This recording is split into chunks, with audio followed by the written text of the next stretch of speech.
અમરેલી ખાતે પ્રાકૃતિક કૃષિ સંવાદ અને પ્રદર્શનનું આયોજન કરવામાં આવ્યું હતું, જેમાં કૃષિ તજજ્ઞો દ્વારા ખેડૂતોને પ્રાકૃતિક ખેતી અને સરકારની વિવિધ કૃષિલક્ષી યોજનાઓ અંગે માર્ગદર્શન આપવામાં આવ્યું હતું.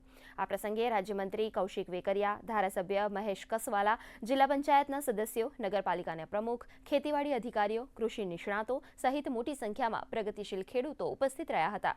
ત્યારે ઉપસ્થિત મહાનુભાવોએ ખેડૂતોના સ્ટોલની મુલાકાત લઈ તેમના પ્રયાસોને બિરદાવ્યા હતા.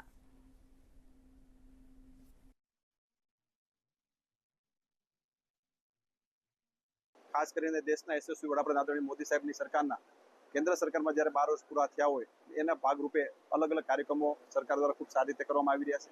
લોકોને સાથે જોડી અને લોકોને પડતી મુશ્કેલીમાંથી કઈ રીતે એમને મદદ કરી શકાય એ પ્રકારનું ખાસ ઝુંબેશ સરકાર દ્વારા ચલાવવામાં આવી છે. ખાસ કરીને આજે કૃષિ પરિસંવાદના કાર્યક્રમની અંદર મોટા પ્રમાણની અંદર ખેડૂતોમાં ભાઈઓ અને બહેનો જોડાણ હતા અને બધાએ અપીલ કરી કે આગામી દિવસોની અંદર પ્રાકૃતિક ખેતી સાથે સૌ જોડાય અને જે રીતે દેશના વડાપ્રધાન મોદી સાહેબ કાયમિક માટે અપીલ કરતા હોય છે, આપણા સ્વાસ્થ્ય માટે કાયમિક માટે ચિંતા કરતા હોય છે, દેશના મોદી સાહેબ જ્યારે 12 વર્ષ પૂરા કરતા હોય ત્યારે આપણે બધા માટે ગૌરવની વાત છે. એ બદલ સમગ્ર ટીમને ખૂબ ખૂબ શુભેચ્છા આપું છું. આદરણીય મોદી સાહેબ માટે તમે એનું બધા ગૌરવ લઈ શકે એ પ્રકારની જ્યારે કામ થતું હોય ત્યારે એ આપણા માટે સૌભાગ્યની વાત છે.